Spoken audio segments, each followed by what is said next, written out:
What's good, America? This is Reggie Florima, a.k.a. Big Flo, one half of the Big Flo and O Show, coming to you on day 7,000 of the quarantine.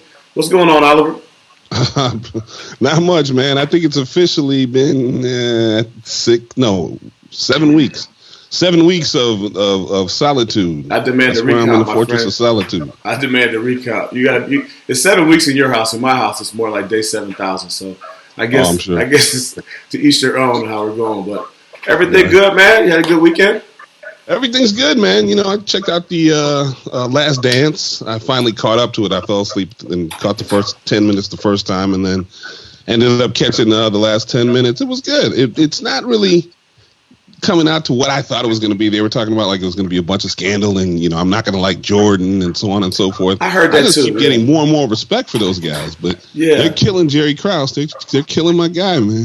We're going to grab that more on another show, but you're right. I heard that these episodes were going to hate Jordan. I just don't see what's happening yet. So, hey, that's the rumor mill sometimes will make people start watching. So we'll get to that. But today I think it's like how ESPN is piecemealing you. I sometimes wish that they would show the rest of the episodes, but, there's nothing else to do. So yeah, we definitely are in a consumption society. We want to consume things the way that we'd like to consume them and not the way they want to feed them to us. But they got a captive audience every week, so, who am I saying things? So we got a good show today, man. We had a great show last week. We had, the Alan True on there. I think everyone has some good feedback about that, and he told us, from a writer's standpoint, what they're looking for. We got a special guest today coming from the college side. I thought that would be a nice way to follow up and get some different perspective on that. So we'll bring that gentleman on here in a minute, man. So you ready for some fun? Let's have some fun, man. All right, our next guest, a guy from University of Notre Dame. For those of you guys living under a rock and don't realize it, that's mine, Oliver's alma mater. So we had to go to the university where we had to go pick a guest. His name is Hunter BIVEN. He is not part of Bell Biv DeVoe. I looked it up. He's Hunter BIVEN. Man, give him the claps, man. You got to give him the claps. Oh, yeah, let me get the little claps to go there. We're in the presence of royalty. We're in the presence of royalty. So Hunter is a little younger, so he may not quite realize that he's got that famous last name, but I always think of BBD when I talk to him. Anyway, he's a 5-star offensive lineman coming out of Kentucky. Chose Notre Dame over many different Power 5 universities. Came to Notre Dame. He came out in 2017. And then, now he's working for the university. So he's going to have a hell of a perspective for us to go. So without further ado, I'm going to add him to this. So this is where we play the chamber music, so I can add him in. Let me move him over. Okay, I got need to get the Jeopardy music going. Yeah, right? So are you fumbling around? Me fumbling around again. The least qualified sometimes has the job. I'm not going to get political, but there was a shot I could take right there. I'm not going to go for it. But let me get his name up in here. It's the internet. All right. You guys can't see it, but Hunter, you are now live. How's it going, Hunter? I'm good, Reggie. How are you? Great, man. I appreciate you doing this show, man. This means a lot. I know you're busy out there, and they got you ripping and running. Brian Kelly's probably got your minutes of every one of your day accounted for, so you gave a few to us, and I appreciate that. Yeah, lots of meetings. But yeah, absolutely. Thanks for having me on. I caught one of you guys' first episodes on Facebook not too long ago, and it's great what you guys are doing. You guys have got a calling for talk shows.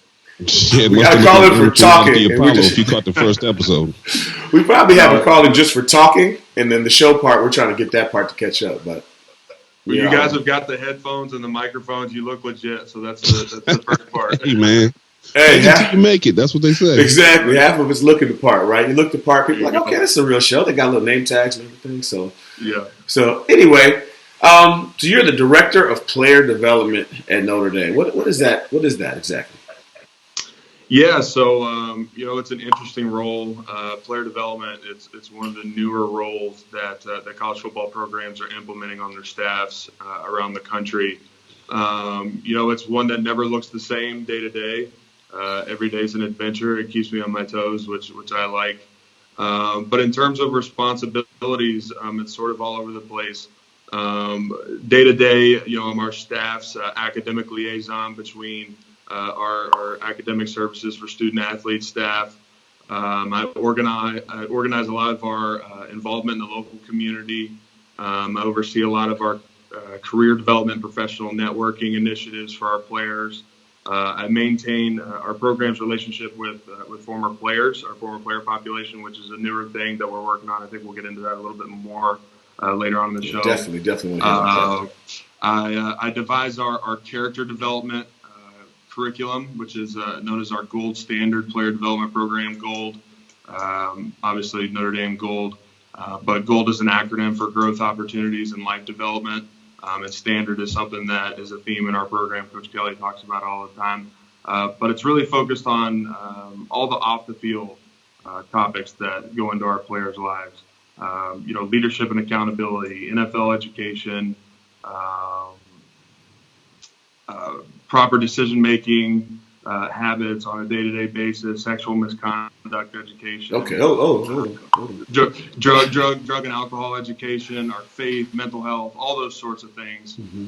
But most importantly, and what I take most pride in this role is serving as a mentor and a confidential resource for our players. To bounce ideas, bounce thoughts they have, get some advice as they really try to attempt to balance their respective athletic, academic, personal, social lives as a Notre Dame football student athlete. So it's something that I love. It motivates me to get up out of bed every day. Graduated in 2017, so I'm a young guy. I try to relate to these guys. Some of the older guys I played with were young guys when I was playing. So it's great. I love it. I've been in this role for about a year and a half now, and it's awesome. That's fantastic. I mean, in our day, we didn't really have anything like that, Oliver. Do you think of anybody who kind of served that role? No, first of all, we didn't have anybody that was within 5 years of us that graduated. I mean, that's the one thing that I think it's important. There's a bevy of subjects you mentioned, and one of which was not so much player development, but professional player. In other words, you serve as a conduit between going off to the real world after football ends and being at the university. Can you tell us a little bit about that? Yeah, it's something that I think about every single day, and it's something that really motivates a lot of what we do in terms of player development, is really making that 4 for 40 mantra that's so popular a reality. It can be a fancy recruiting tool or something that a lot of people say, but actually making that something of substance and making it a reality takes a lot of calculated effort and special circumstances with our guys to make that something that they can rely on. But going from when I got done playing, I actually interned under Ron Paulus, who was our director of player development at the time. And then after I got done interning, I moved to Chicago and worked for a small company in Chicago for a little while before coming back to the staff. So I experienced that going from being a player and being a student athlete at Notre Dame to being thrown into the real world and going to the big city of Chicago. I'm actually from a small town in the middle of nowhere in Kentucky. That was a big jump for me. But fortunately, we had this background of Notre Dame taking these calculated efforts to set us up for success afterwards, so that I was able to know what I was doing. I knew how to pay my rent on time. I knew how to network and get job opportunities and things like that. So I was really fortunate. I don't know where I would have been without that type of background there. That's great. I mean, it's great to hear because things are changing so much. When we were coming through school, Notre Dame was graduating, 99%, and that pretty much was the gold standard, to use your term, in college football. But nowadays, people are expecting more. I think people looked at what Notre Dame did and they built on that. And they're trying to compete. And, graduation rates have, I'd love to say we're the trendsetters and the reason for that, but graduation rates are improving in a lot of these universities. Some of them are still, clown shows over there, but they're improving in general like that. So what do you see the changes over the last years? Again, you're only 3 years out, but I mean, I think in the last 7 years or 8 years since you were a high school recruit, what are you seeing differently with what the families and the players are demanding from the university when they're trying to come into it? Yeah, I think the biggest change, other than everybody's pants are a little tighter now. There's really obviously it's crazy. It's crazy to think how much the world of college football has shifted since it seemed I came in 2013 was my freshman year, and since then it's really evolved pretty drastically. But I think the biggest shift has been the role that media and social media in particular plays in our day-to-day lives and in our players' day-to-day lives. Right as I was coming in 2013 was right as we began to sort of see the boom in social media and that on-demand access to information around the world sort of being at your fingertips. Obviously, you had Facebook and MySpace and all that stuff was a thing when I was growing up in high school and stuff like that. But really 2013, 2014, 2015 is where you started to see this world of social media just boom and really take over people's lives and become a really intricate piece of our society. And it's an outstanding tool for us to be able to promote our sport, promote our student athletes, and highlight all the amazing things they're able to accomplish. And it's really redefined the biggest piece in my eyes is really redefined the overall recruiting process and how we're able to interact with potential student athletes and all that deal. Which is great for Notre Dame because we're able to showcase Notre Dame and show our brand and expand our brand in the amazing place that Notre Dame is that really wasn't possible before social media was a thing. But, with all those good things that media does bring, there's also some really interesting challenges that go along with that type of media exposure that we face today. As if it wasn't the case that, our players weren't under the microscope as it is as Notre Dame football student athletes. When you add social media into the equation, everything these guys do, any misstep they take is amplified tenfold. So we really have to take calculated measures in how our guys are educated on the do's and don'ts of media, how they interact with social media, what they're saying, the things they're posting, and things like that. I think that's really been the biggest shift in the brand that they're portraying and the character and the way that the world perceives our players is really associated with their presence on social media. So I think that's the biggest piece. That's how our landscape has changed for the most part, in my opinion. I'm glad you mentioned social media because I've always wanted an insider's opinion. Well, not opinion, but okay. So played in the NFL for 10 years.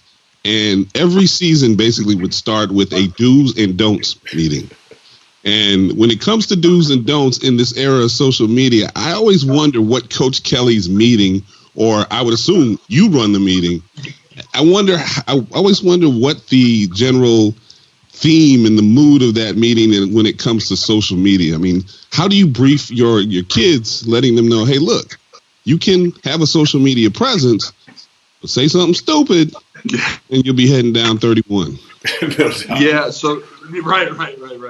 So there's really two different meetings per se, or two different themes. First of all is talking to the media, right? So your traditional journalists or reporters gathered around listening to a press conference and guys talking after games and stuff like that. Coach Kelly's always had a really consistent message. Talk about yourself. Talk about our mission. Don't talk about opponents. Don't talk about other guys. Just talk about yourself. Right. And that's always been really consistent and has been a good message for our guys. Don't give them that billboard material. Right. That whatever board that is in the library. They don't have those anymore, Oliver. You're dating yourself now. Yeah, exactly. That was back when dinosaurs roamed the earth. Chalk, remember chalk? The answers, the better. And it's good. And, we've had different programming on talking to the media. Specifically, we had Mike Tirico come in this past year and talk about, what journalists are looking for. They're looking for you to make a mistake. They're looking for that billboard answer that you're talking about. So we definitely cover that. But then getting into the social media piece of it, the university, our athletics department in general, has created a new segment. It's not really new in the past 10 years called Fighting Irish Media, FIM. And it's basically an entire segment devoted to media production, handling our media and communications with the outside world. And it's really something that Jack Swarbrick devised and has sort of been his baby over the last 10 years. And they're an unbelievable department. Anything you see that comes out in relation to Notre Dame athletics and Notre Dame football comes from them, comes from that department, and they do a really, really good job. And something that they really like to promote, and something that we work into our social media education and things like that, was telling your story as a Notre Dame football student athlete. Everybody's got a different story. Everybody's got different backgrounds. Everybody's got their own individual brand that they want to promote. And they really encourage that with our guys. But you have to do it in a smart way and have to be telling the right story. So just educating those guys on, what's a good way to tell this story, what's a good way to highlight a certain part of your life and things like that is the biggest component of that. So you just talked about brand, and you hit on a couple things that I wanted to go at to next. This new thing, name, image, and likeness. We're hearing a lot about that. I keep hearing that they voted it in, and then every time there's another step, so who knows. But what's the attitude coming out from the universities on name, image, and likeness? I know that kind of varies from place to place, but, with social media, these kids are coming in with 1 million followers or 10,000. That's probably exaggerating, but they're thousands of followers, so they can truly look and say, "I have a name out there." Guys are saying, "Hey, They're not calling the local newspaper anymore and saying, 'Hey, can you put me on?' It's so and so." They're going right on Twitter and saying, "I'm going to announce tomorrow at 5," and then they go live at 5. That replaced, Oliver was a defensive player of the year, so the newspaper cared about him. With me, I think I was on page 35 in the bottom row, and they just put myself in a small font. But there was very few people that really could get out there. Now, you can be a 2-star athlete or 3-star athlete, and you can make a big video. A couple of years ago, probably in your era, I don't know, some of these guys. I remember you guys got Dylan Hayes. He had this nice video, and he was running down the street, and that that kind of seemed like those aren't happening as much as they did. But there's all these graphics. So now, hey, someone said these kids got to be able to get paid off their likeness because they're actually building a brand for themselves. What do you think the attitude is coming out of Notre Dame? Yeah, it's really interesting. I think 25 or 28 states maybe have passed this type of name, image, and likeness legislation. And I think Father Jenkins was one of the first people to come out and talk about it a few years back in a New York Times article. But, when you think about it in Notre Dame and the university and Jack and our athletics department, and Coach Kelly, and everybody's really been consistent on our stance and our message on it. And, normal students are able to capture their name, image, and likeness. Student athletes ought to be able to as well. But that being said, there's got to be some parameters around it. Mm-hmm. The focus right now is really what those parameters are going to be.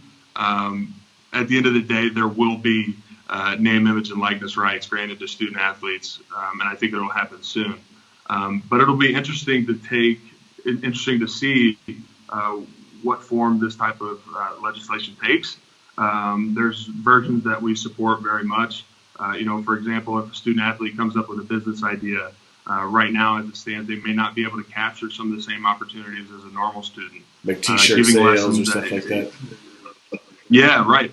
Or giving lessons in your hometown during the summer. If a kid at your high school wants to learn from a Notre Dame quarterback how to throw a football, you should be able to do that. Like you were saying, Reggie, the ability to be a social media influencer, all those things are things that ought to be able to happen. The first thing that sort of comes to mind when you think about this is commercial endorsements. I think those get a little more tricky. That's always what people go to mentally when you bring this type of thing up, but that's really an area where we have to be a little more careful. I think the biggest issue at hand and the biggest topic that we're trying to navigate is making sure that this sort of thing doesn't really have any equity in the recruiting process. If name, image, and likeness moves into recruiting, if schools are using it as a recruiting tool, I think that's where we're going to have some major issues. I think it's changing gears a little bit, Hunter. What's the vibe around the football office now with, the COVID-19 situation in the upcoming season? I know you guys are probably meeting virtually like everybody else is in this world, but what are you hearing? Tell us, what people are speculating. Yeah, so right now, as it stands, May 15th, let me back up. Our current stance, the university has decided that will be all online classes. Nobody's allowed on campus, essential personnel only. Everybody's working at home until July 6th. Okay. That's our date right now. On May 15th, the university is going to reevaluate that decision and see if that's still the smartest solution, what we're going to do moving forward. But right now, that's where we're at. So the vibe around the program, I think it's pretty consistent with everybody else. It's a really fluid situation. Nobody really knows what the future holds. Questions about, is the season going to happen? What is the season going to look like, even if we have one? Those are definitely questions that nobody really has an answer to. But we're staying positive, staying in communication. We meet more than we did when we were in person. Everybody sort of figure out Zoom meetings and everything like that. But it's something that is a challenge, and I think it's going to really change the landscape of how we look at things, just like our society really in general. But in a football sense, it'll really help us reevaluate and see what we can do to be better in that respect. But everything's good. Everybody's remaining positive. Coach Kelly's really taken a really hard stance on, we're going to do what's right. We're going to do what's safe and see how we come out on the other end. So they're kind of eliminating the old voluntary mandatory summer school workouts, huh? Right. Yeah. So right now, as it stands, our guys will still have summer classes. They'll be all online until July 6th, potentially. And they're all doing workouts at home. As of now, all workouts are voluntary, but guys are getting with each other, Zoom workouts, I guess, if you will. And we've had some apps that have put some workouts in there that guys can do and things like that. And we've gotten creative in how we've gone about doing workouts and things like that and staying ready for the season when it does come. Okay. I bet all the fat guys are happy there's no weigh-in. I was a fat guy, former fat guy. We like to call it recovering fat guy, but right. Once a fat guy, it's always there. So you guys are hearing some proposals. I keep hearing things again. Oliver always challenges me. He always says, "From who?" And I'm like, "The internet." All right. So I hear on the internet that they're talking about doing maybe a spring season or maybe an abbreviated season. I've heard some people mention only doing conference games, which I thought about Notre Dame right away. Like, all right, it looks like we're the ones that are ass out. Right. What are you hearing as far as proposals that seem realistic or even being kicked around legitimately? Yeah, everything at this point is on the table. Whether it be a spring season, a delayed season, a shortened season. The only one that I think that isn't really realistic is having games with no fans. That may be able to work in other sports, whether it be professional football, what have you. But I think the fans in the stadium and the band and the student section, I think that's such a foundational component of college football. I just don't really think that model is realistic. But other than that, we haven't really. There hasn't been too much that's been decided on yet. I know Jack and the conference commissioners had a meeting with Vice President Pence a week or two ago, and they were really exploring all these different options. And everything's sort of on the table still. I think the most set in stone component of all this is that we'll need at least a month or so to get our guys back on campus, conditioned correctly, a month in practice and things like that before the season can actually start. So a lot of that will be contingent on our July 6th deadline decision coming up in the next couple of weeks. But that's the biggest piece, is that we can't just come straight back in, guys coming from doing Zoom workouts going into the season. Just from a safety perspective and a production perspective, that's probably not realistic either. I worry about that at all levels with these injuries and stuff. And, obviously we're looking for the NCAA to pave the way. I'm hoping that somebody can figure it out, maybe find a way to get the professional basketball championship or something, because, I have personal reasons. I'd like to have a high school athlete in my house, and I'd like to make sure we can have those things. So we could talk about that part of it all day. I want to make sure I left time for the Notre Dame Legacy Network that you're putting together. Talk to me about what you're doing. Talk to us about why you did it and why you think it's important for universities. Yeah, so the Legacy Network, I sort of came up with this really as a platform for our former player population to be able to stay connected with not only our program and the university, but with one another. I think college football really paves a way for and you guys know it better than anybody. These really strong bonds, and it's a fraternity. It's a fraternity, and we never really had a platform that's solely dedicated to the Notre Dame football former player population. Obviously, the Monogram Network and the Monogram Club are great and outstanding, and everything that they do is unbelievable. But as the two of you know, I think the bond that you form in football and that experience of being a Notre Dame football student athlete, and putting everything in any personal individual interest aside for the greater good, and all those unique intricacies that we talked about earlier with being a Notre Dame football student athlete, I think that's a really, really unique shared experience that each former player really shared with one another. So this legacy network is a platform to allow that brotherhood to flourish, allow our former players to get firsthand look into what's going on into the program that they dedicated their lives to. And really, my biggest component was that without our players and without our former players, the prestige that goes along with Notre Dame football would not be what it is. Notre Dame football players are a special breed, and they go out into the world and do great things from a professional perspective to being involved in the community, to changing lives of those who are less fortunate. It's a really distinguished population. And I wanted to create a way for everybody to stay connected and be involved with one another, and give that platform for everybody to stay involved. So that was the biggest piece. And I think another component is that when our players get done playing, whether it be right after college or after a 10-year NFL career or after you banged around for 3 years on different practice squads, everybody's looking for a familiar name and a familiar face and somebody who knows what they're going through. So I wanted this to be a way for our former players who are just getting done to be able to connect with those guys who have been there and done that and have established themselves in their professional careers. Maybe there's job opportunities that they'll be able to help them out with. But I think just that familiar mindset and that like-mindedness goes a long way, and being able to connect with others and knowing how these people think and things like that. So that's the core motivation. The Legacy Network, we just launched it not too long ago. We've had a great response. We've got about 700 former players who have signed up and are on board with the Legacy Network. So we're excited about that.